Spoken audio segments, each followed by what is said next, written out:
Okay, so I don't know what this channel is going to be called. I haven't figured that out yet. So we're just gonna pretend like there's an opening here. Um, so this is a booktubing channel. We're first gonna go over the Inheritance trilogy. I will have finished the third book probably tomorrow. When I get it from the library. So I'll update you guys on the third book afterwards. But first, we'll do a look at the first two books. So, this is the second book. The first book is called The 100,000 Kingdoms. It is a interesting. The Inheritance trilogy is interesting. I don't know what I'm doing. So, the first book's called The 100,000 Kingdoms. It's about this girl, this Chica. Her name is, let's see what her name is. Her name is Yene, most likely, the pronunciation. And it's a little interesting of a tale, or the book's written interestingly. So, all these books are written interestingly, but they're actually really annoying. So I'm just going to go over that bit. So this Chica Yeren, keep on calling her Yeren, but her name is Yene. This Chica Yene gets called by her grandfather to go and become like real nobility. So I don't know anything about this trilogy when I started reading it. The only thing I knew is that N.K. Jemisin is like that black sci-fi writer of like modern times. She's like one of the black sci-fi writers of modern day, and I never read any of her stories, so I just picked it up from the library and was like, Anyway, so I knew nothing. So when starting this book, we get this feel of like maybe this is a Black Regency sci-fi story. The reason being is because Yune is talking about how she comes from a lower nobility court and that her mom was from a higher court of nobility, and she ran away to marry some low court guy, and they basically their whole entire nobility court got disowned, and like all this other stuff. So I'm thinking, okay, she gets called up by her grandfather to come into this to come into the high nobility court for some reason. We don't know at first. And the immediate thing is like, oh, dope. We're going to be watching a story unfold about Black Regency sci-fi. This is going to be amazing. That's not the story. That's not the story at all. That's not the story. I was tricked by the first couple pages in the amazing writing style. I was just tricked. That's not the story. The story we get is my most hated trope. I'm dating a monster. That's the story we get. I'm dating a monster with a subplot of detective on who killed my mom. And and like yeah, and it's just if you like anime isekais, like you're gonna like this, but like this is not a recommendation. I'm just like super excited, and I'm super excited, but the story is really good. So kind of. So we're gonna go in more to the story in terms of like spoiler stuff. Like that's the expectation when you watch one of these, right? So so Yune's all like, I'm going to go into this court and hopefully get my what is she? I think her people are called Dar. So I'm gonna get my noble court of the Dar to get back into the shuffle of nobility regency. Like that's my goal, as well as to figure out who killed my mom. Okay, and I think, and her thinking going in is that her grandfather put out a hit on her mom. Okay, and that's her thinking going into court. Okay, she wants to know who in these higher nobility people put the hit on her mom. And so she goes into court to only be told straight up from her grandfather's mouth that like you're gonna be one of my heirs. And she puts this like really good liner out there about like you already have heirs. I'm like the succession's about to happen. Everybody knows it's about to happen soon. You're about to like drop dead.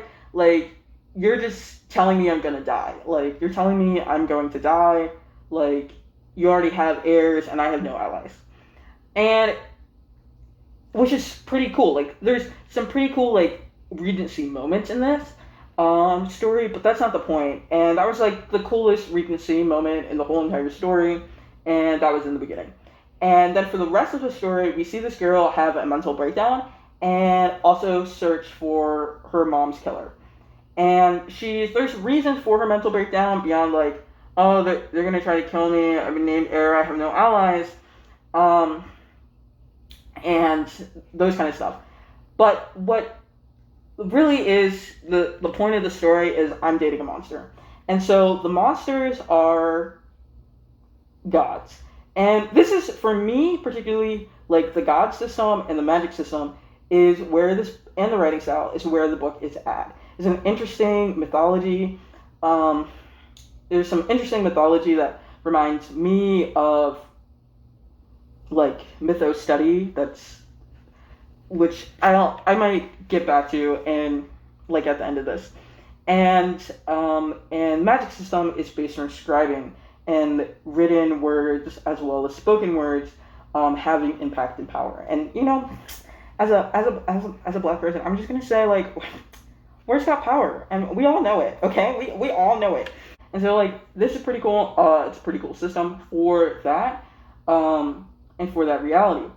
And so the monster that she's dating is a god. The monster that she's coming to date is a god, and it's just I'm dating a monster trope, and that's the basis of the book. And I'm dating this monster. And it's so annoying. It's so annoying. Anyway, I keep saying so annoying so many times because I hate that trope so much. And so what happens? So she doesn't like straight up date the monster right away. What really goes on happens is that the other heirs she's trying to figure out like her purpose and being named heir by her grandfather.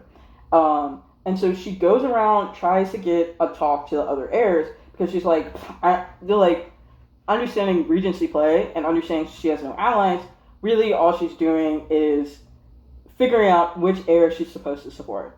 And as she's trying to figure this out, she's realizing that every single person in this high nobility court, I keep on saying high nobility court, but there's a name for these nobles. They're called Arame, I think, is how you would pronounce it.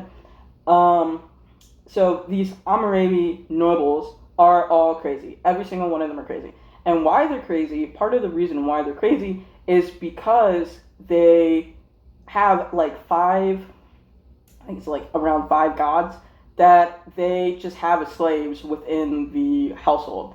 And the way that their hierarchy system for the Arame nobles is that you get a tattoo on your face, and I've got you. Anyway, I was saying that they have like around 5 gods that they have as slaves in the household, which make them crazy in the sense of like they are mortal humans thinking that they can like play with gods, and like gods are gonna like that, and like not having the the like emotional like reality that slavery is wrong, and moral sense and capabilities for that, and so it just makes them crazy. But they're also like rich and like super powerful, so all of those go into like this clan of RMA being insane and being an insane household like puts Yene on edge on top of edge, because she knows that these people could kill her for like whatever reason. And so what she does is that she goes to the gods, and she doesn't basically go to the gods go to her, honestly. But basically she and the gods make a deal. And so the deal is basically she gets to choose how she's going to die. So she can die because of the nobility clan and her grandfather's plays and plots, as well as like the whole entire Arameri noble plots, or she could die because she can help free the gods. And she basically picks the gods because the gods are like, we'll make sure that your lower noble court or the Dar nobility will be fine. We'll protect them even after you die. And we'll help you figure out as much as possible who killed your mom. Okay? And so they go forward with that, right? They go forward with that deal being put down, and then we have more of the detective thing of like, who killed my mom? How does the heir inheritance court actually work? Blah blah blah blah blah. And more of the detective part. And as we're doing this detective part, we finally get into like the romance between her, and the other god, like the top god. There's like 3 top gods, and then there's like lower gods. Like if you know Greek and Roman mythology, just think of like Zeus versus like Hercules in terms of like how the god magic range works. Like you got like top 3 Zeus, Hades, Neptune, and then you got like lower gods like Neptune's not even his.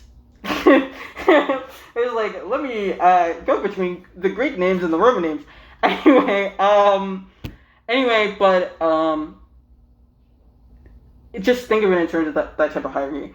And so this chica Yune starts dating like basically like Zeus, okay? But it's not Zeus. She basically starts dating Hades because the dude that she's dating, the god that she goes in to date is called Nahadoth, which basically is the god of chaos and destruction in terms of like their lore. In terms of the lore of the book, right? And so she starts like having vibes for him throughout the story, and all of this stuff, and she goes out of her way to, you know, get down and dirty, and which is interesting. It's an interesting idea. Yeah, it's interesting. It's interesting because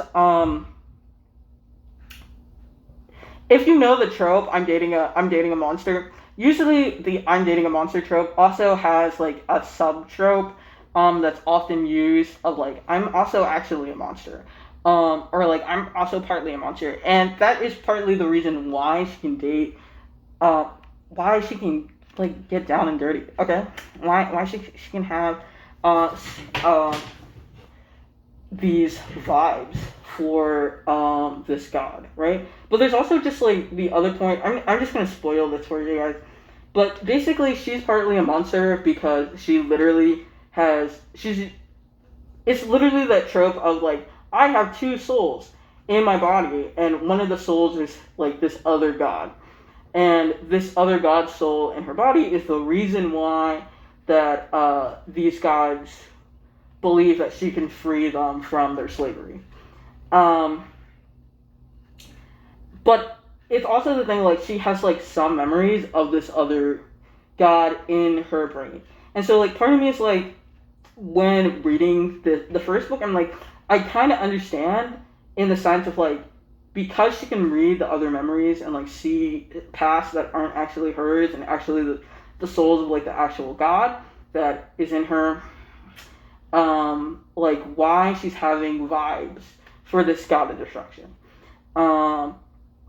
But at the same time, this is like a god of destruction who is planning on killing her. Like, she's been given the choice of like, how do you want to die? You can pick.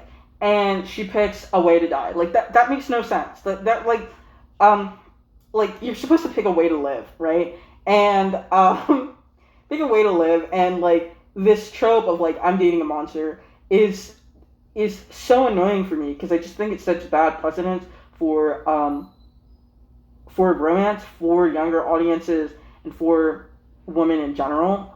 And this trope is used in like one media all the time, of like, you can date somebody who is literally doing wrong to you, and the minor changes you can make them do less wrong to you, or like what? Or it's just like an annoying idea, and I'll more explain that at the end.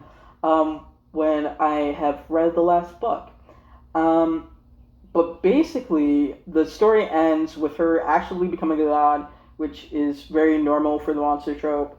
I became a I became a monster just like my lover, kind of type of vibe, and the story ends well. Ends well. Gods are out of slavery. All this other stuff. It's not really important. What's important is the second book. So I came into the second book not knowing what I was getting into again. I came into the second book not knowing what I was getting into a second time. I do not read summaries, people. Do not read them at all. And so I picked up this book thinking, I don't know, thinking like I like the world. I told you in the beginning that I like the world building. I like the author's writing style. I like the magic system. Like, as somebody who likes fantasy and as somebody who loves seeing black people in fantasy, I'm just like I'm eating this up. I'm eating this up, and I'm enjoying it despite the subplot of toxicity which was in the first book, right? And I picked up the second book and I started reading it, and I realized it was the same thing as the first book. It's the same thing, same trope. I'm dating a monster. It's a different monster this time. It's I'm the sub trope of I didn't know, but I'm actually part monster too. Still a thing in it. Still like sub detective work is going on in it. And every single time these chicas, these main lead chicas, I forgot the main lead of this one. Oh yeah, her name is Ori. This chica Ori, which is the main lead character of this, and Yene from the first book, they're just being taken a ride for by other people. Like, they do barely any actionable things in both of these stories, and then they date monsters, and they hang out with monsters who just treat them badly and continuously, and that's the story, that's the book. But you keep on reading it because the magic system's great. There's gender fluid gods. The god system is like something you would really like. You could really see in understanding like old mythology, and that's pretty cool. Like, those are like pretty cool elements, and the writing is just dope. Like, I could pick out lines from this pick up lines from this book where I'm just like, this is great, or like I can really see the stuff, and I'm compelled to read for these reasons. But like, man, it's just like, it's the same thing again. It's the same thing from the first book again with slightly different storytelling. Which, when I say slightly different storytelling, I mean like the storyteller, the main character, is a different chica, but it's the same story, and it's primarily the same story. But like you're here for it for the world building, and the second book does more world building and builds out the world even more. And so I'm just gonna talk about that because like you could really just swap names and get the same story from the first one. So we're not gonna re-go over the plot. And basically in this one, which is really cool, is the magic system gets more breadth to it, and the world gets more built out after what happened in the first book. So we're taking a linear line in terms of magic. So in the first book, we have like 5 gods. We have like 5 gods who are really within the first book that we get to see, that we know of, all this other jazz, right? By the second book, we realize that there's way more than 5 gods. There's something called godlings, which are like sons and daughters and children of the main 3 gods, or other gods themselves. We have like demons. The demons are talked about more, which were minorly mentioned in the first book.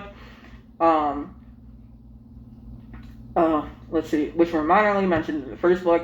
And we get more of like that type of element in terms of the world building. So we have what it means to be something, which we saw someone in the first book. Like a good example of this is the god Se. He is the god of childhood, so he has to act like a child even though he's like 1,000 years old.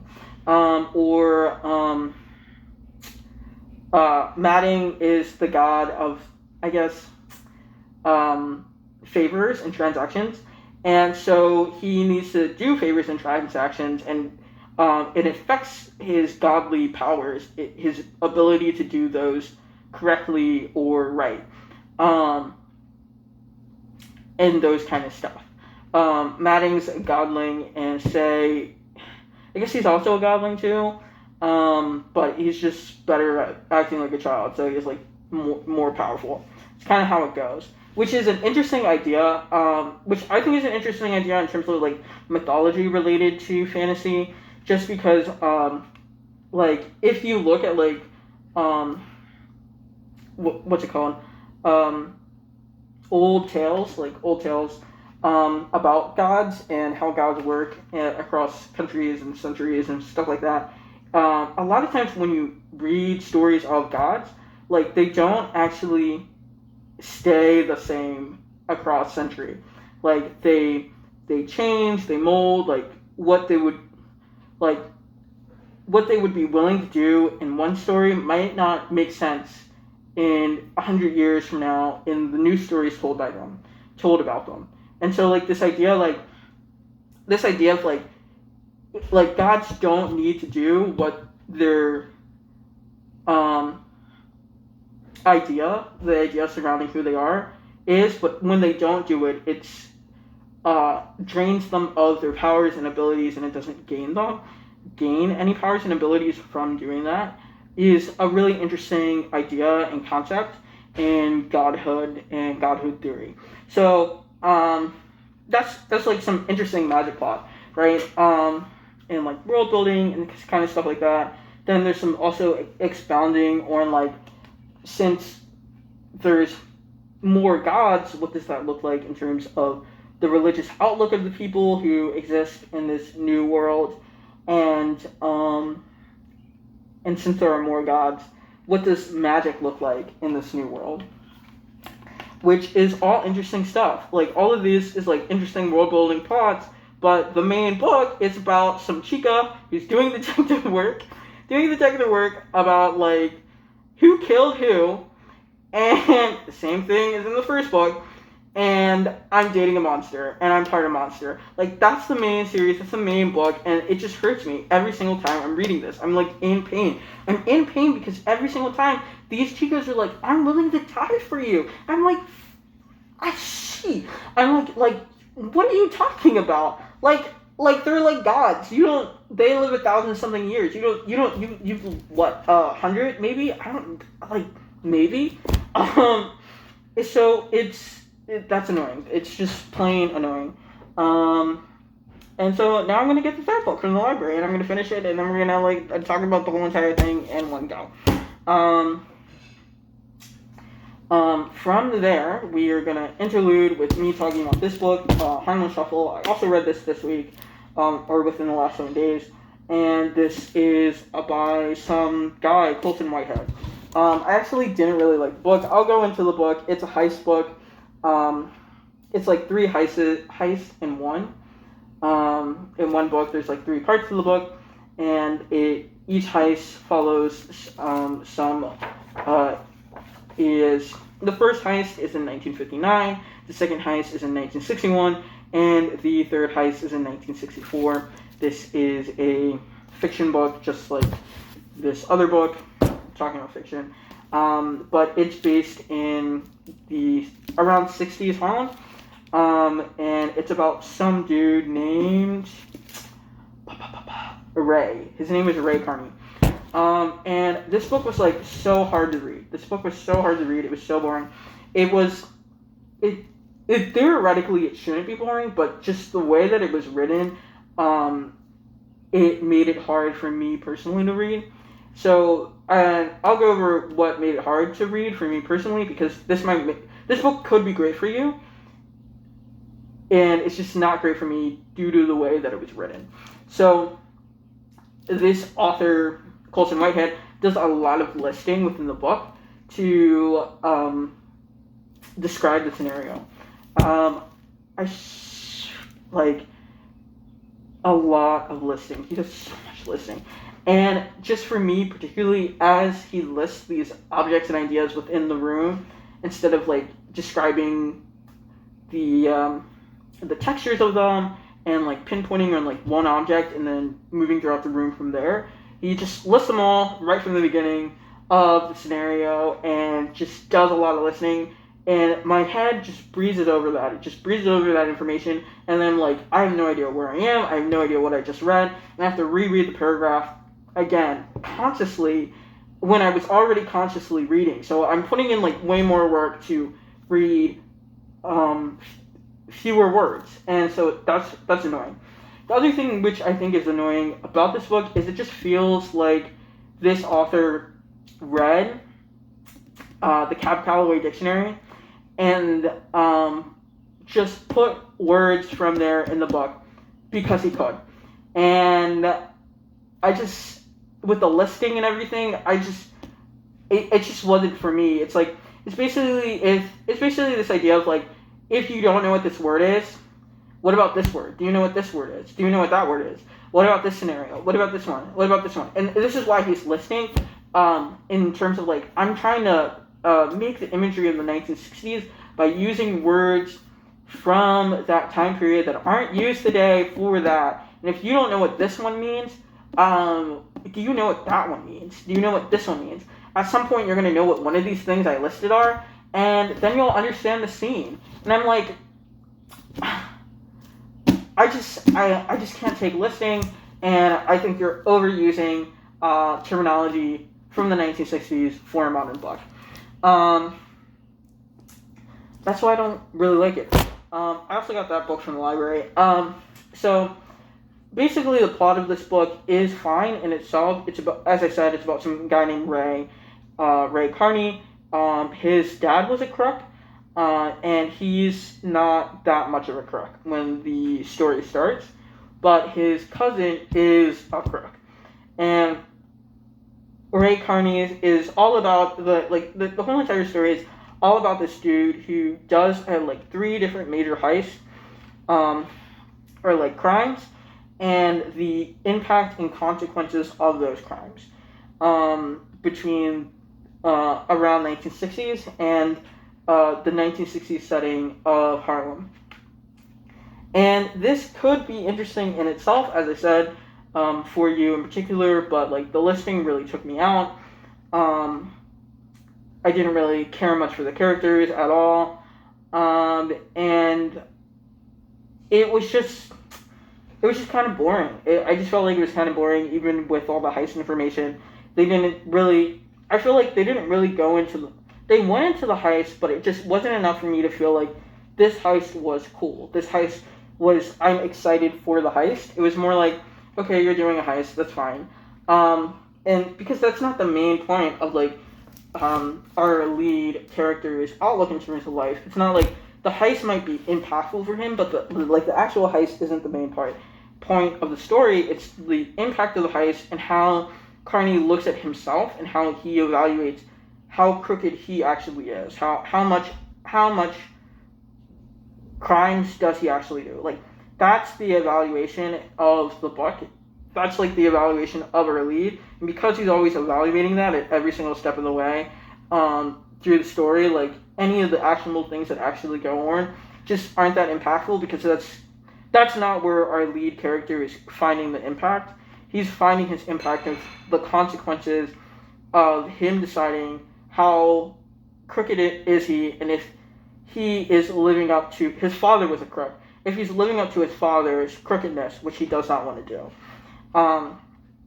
And how can he live his middle class life, understanding the crime scenario of Harlem in the 1960s. That's the book. If that sounded interesting to you, you can read it.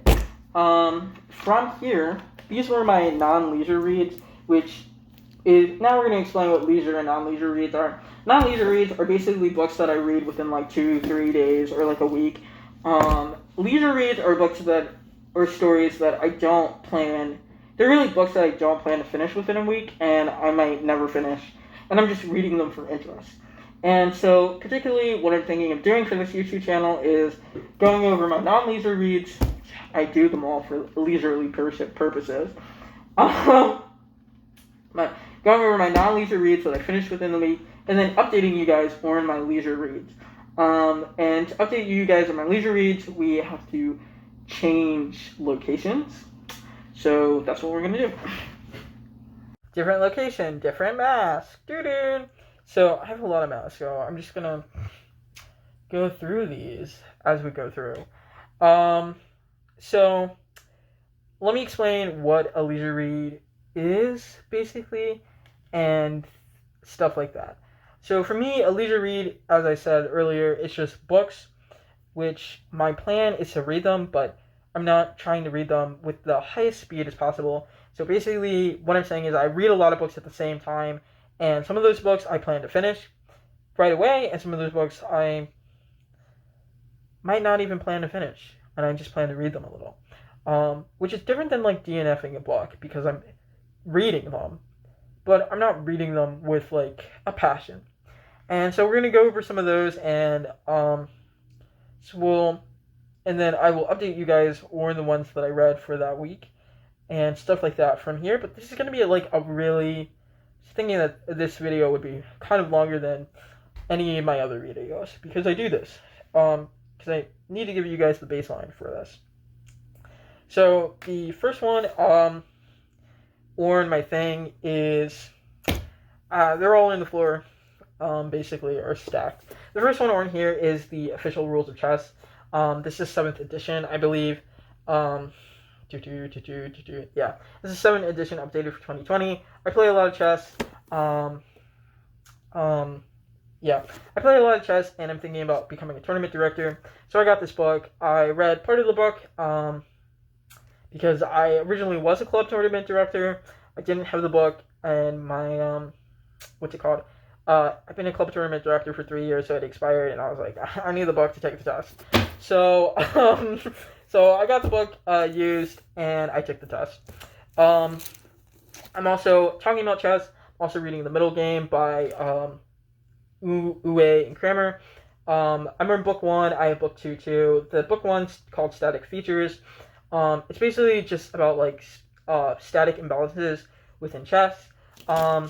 To go over the book, it doesn't use algebraic notation. It uses, I don't even know what this notation is called. It uses the old, okay, so I don't, let me explain what algebraic notation is, just in case you don't know.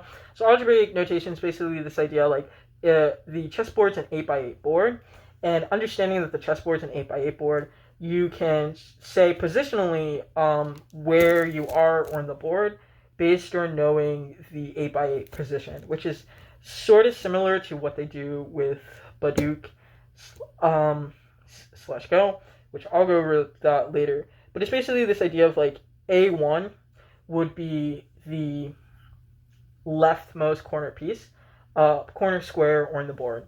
So that's a thing.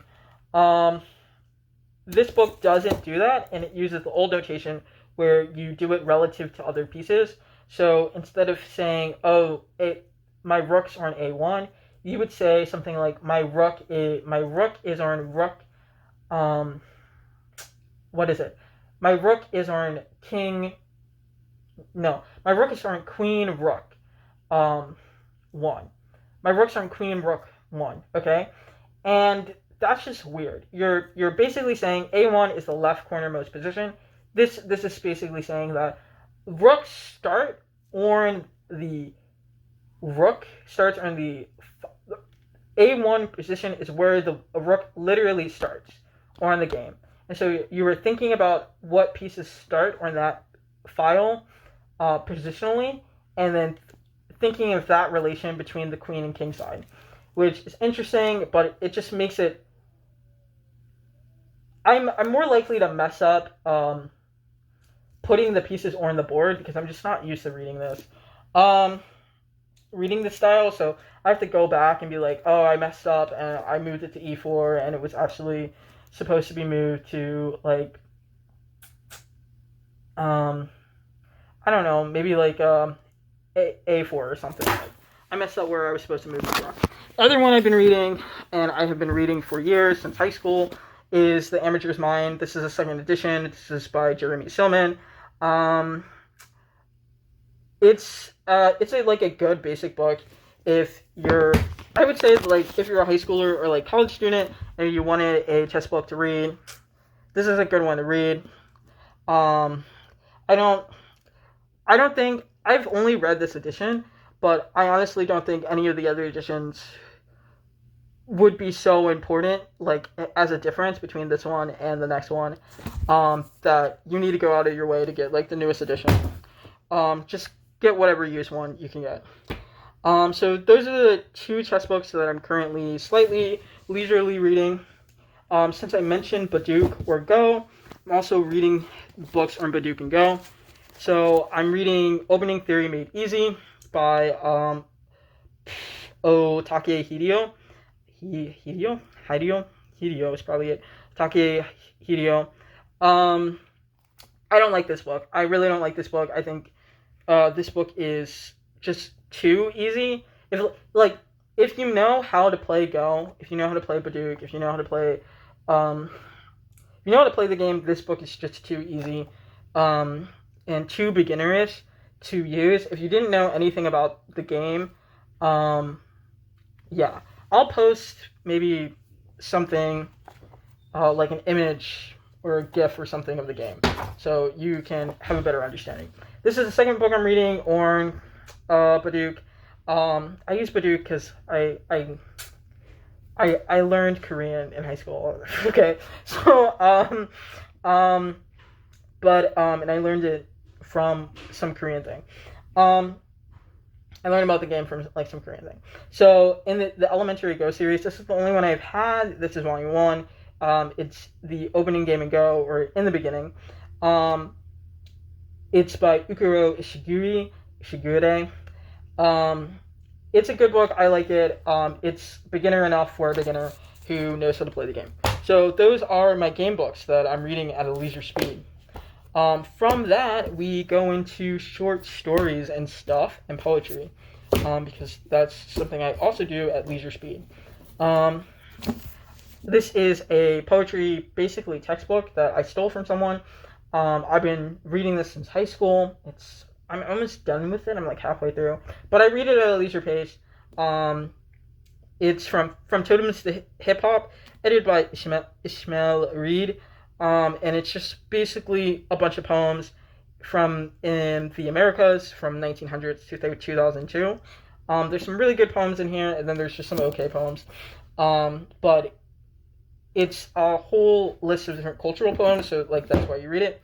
The next poetry book that I'm reading at my leisure is Legends from Camp by Lawson, Fusao, Inada. I read a lot of Japanese things. So I really like these. I really like these.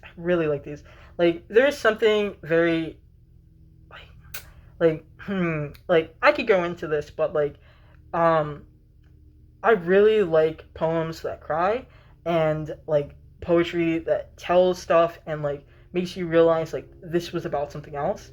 And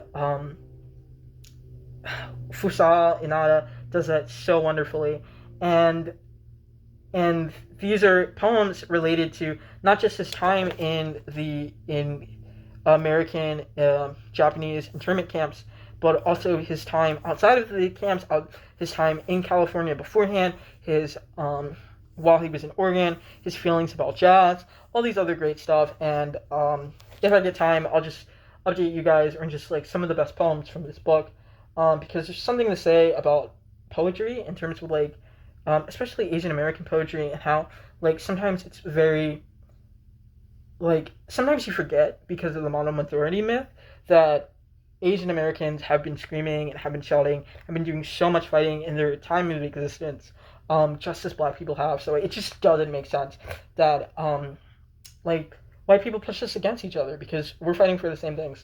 And if you look at Asian American literature, you would see that. So that's one thing. And then for short stories, I'm basically reading the Telltale Hearts, or the Telltale Lilac Bush, and other West Virginia ghost stories. Part of my family's from West Virginia. This book's by Ruth and Musick. If you're from West Virginia and you haven't heard of Musick's books or short stories before, you're really missing out. Musick is a known West Virginia who looks at like ghost stories and ghost tales and collects them, and has she has another book besides this one that she published about like West Virginia ghost stories and tales, and it's just really interesting having folklore and reading about it and how these short stories are written in comparison to these short stories, which is Grimm Tales. I'm reading Brothers Grimm's, and I'm reading it at leisure. I don't care particularly what order I read them in. Like, same thing. And it's something I think there's an interest for me. I really like short stories. There's an interest for me in terms of like folklore-ish, how Musick writes the folklore that she's hearing about ghosts, and how the Grimm brothers, this translated version, writes the folklore surrounding German lands, Germanic lands, and the way that they're written. I think, like, if you like flash fiction or like short stories like that, there's something really interesting in the like how folklore and like mythic short stories are written versus like contemporary more short stories. Contemporary short stories are written, and like what elements do they use? For example, in Grimm Tales, there's like a lot of repeating, and like in terms of the story wise. So I don't know.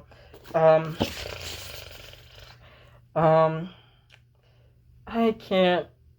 Oh yeah. Is it Sleeping Beauty? Sleeping Beauty is a good example. And Sleeping Beauty, the witch goes to Sleeping Beauty more than once, right? And Baba Yaga tells Baba Yaga, you do Baba Yaga quests more than once, and so they repeat like some of the same lines over and over again to give you this feeling of the repetitiveness of the lesson, whatever the lesson they are trying to teach you or scare you with. And which is very interesting because in contemporary short stories, we don't usually do that anymore, where we repeat the same thing over and over again,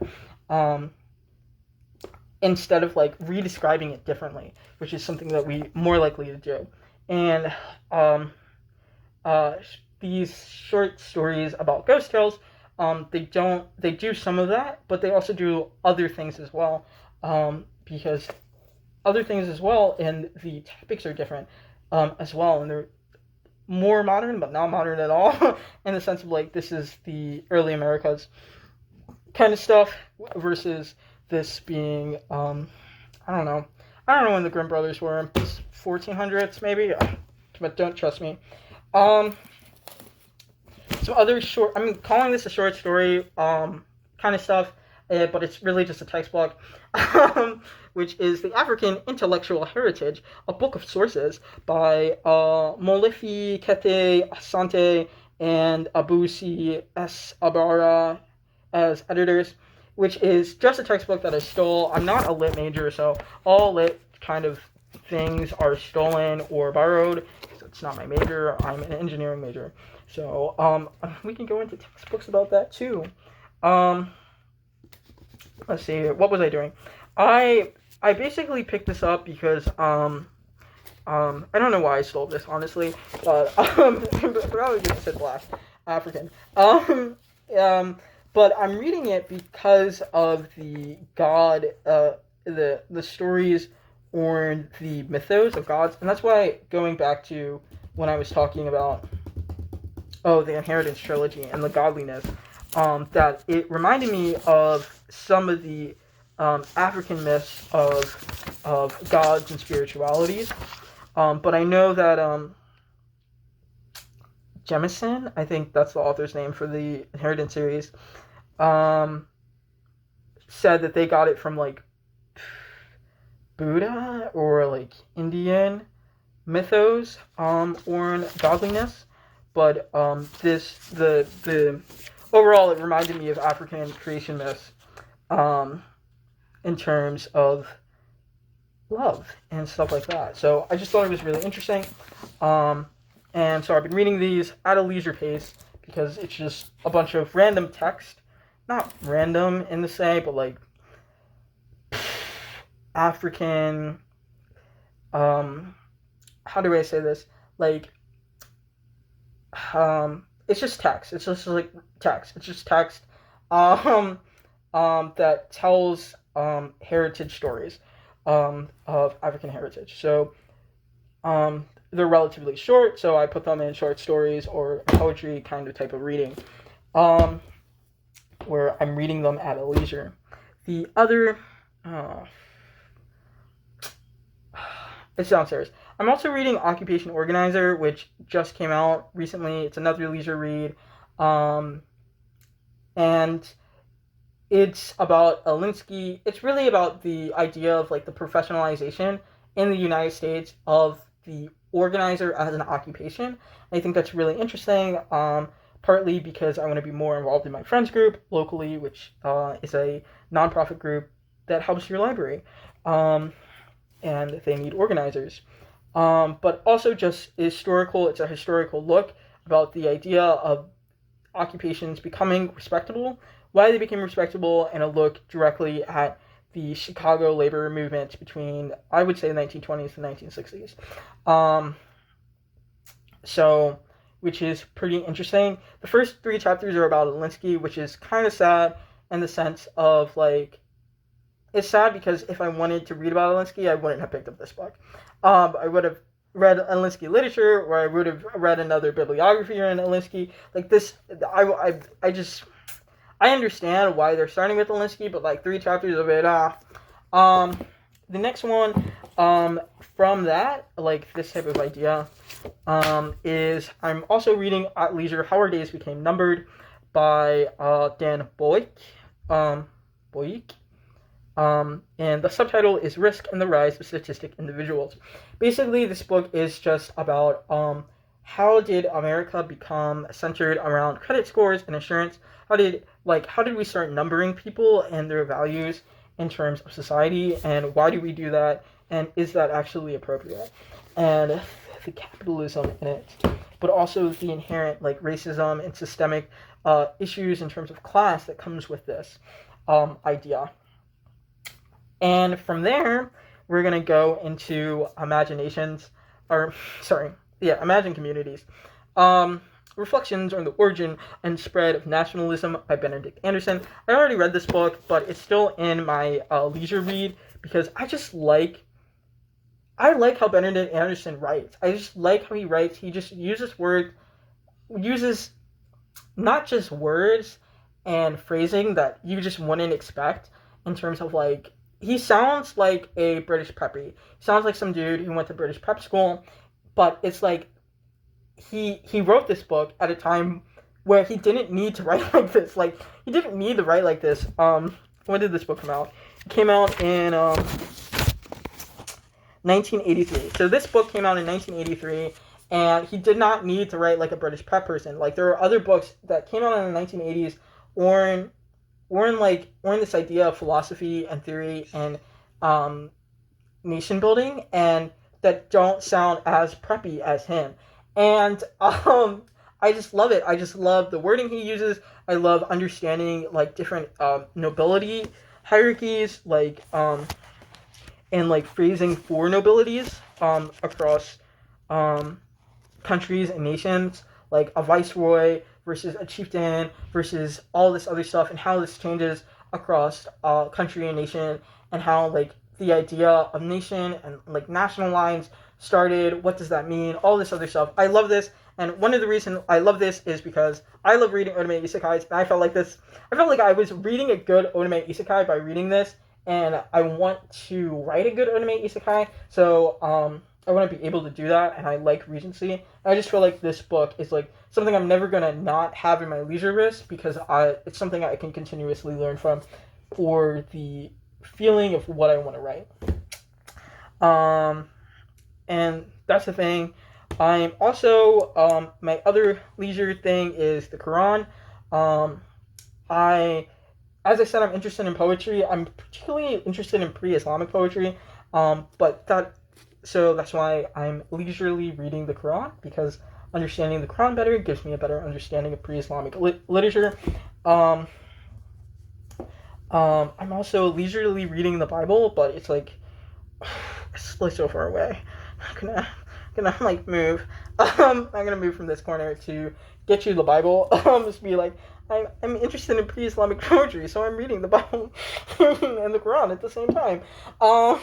If I stole this from somebody else, as well, I'm not a lit major, and I'm not Muslim, so this is not exactly mine. So yeah, that's a thing, but they didn't need it, or they have another one, most likely. So it's fine. It's fine. We're all fine. They'll figure it out that I took it one day. So we're gonna just talk about what my next reads are, from here, and like my next non-leisure reads. I'm gonna read Nana. I am probably not gonna talk about it. It's just something that came in the mail, for my manga collection, and it's in this pile, so you might as well know. I would like to read Selected Writings or Marxism, by Stuart Hall. It's his selected writings, but it's edited and introduced, and the commentaries by Gregory and McLennan. This probably is just going to go straight to leisure reads, as it's similar to How Our Days Became Numbered, as well as Occupation Organizer, in terms of like understanding. Probably going to go straight to leisure reads, and what's going to happen is, How Our Days Become Numbered is probably going to go out of leisure reads and go into non-leisure reads, and I might finish it within the week or the next 2 weeks, if I start annotating it. When I start annotating like these non-fictions, I usually read them really fast. And when I don't annotate them, I read them as a leisure. And the other one I'm going to read is The Witcher. This is the Book of Elves, or The Blood of Elves. I'm reading them in the suggested reading order. Just book 3. We'll probably talk about that. So for next week, I am gonna definitely finish this. We're gonna come back, and I'm going to post this once I finish the 3rd book of the Heritage trilogy, which I'll come back to for that. And I'll probably read some other sci-fi book that I just forgot, like the name came out of my head. I'll just come back after I read the Heritage trilogy and like really decide what I'm gonna read, and finish within the next 7 days. And then I'll update you guys on my leisure reads as well. So great stuff. Some other leisure reads that I'm possibly reading or possibly on hiatus, but they're just like too far away from my reading corner for me to actually say I'm leisure reading alone. So anyway, I'll see you guys in a week, or really in like a day after I read Inheritance Trilogy, and then in a week. See you until then.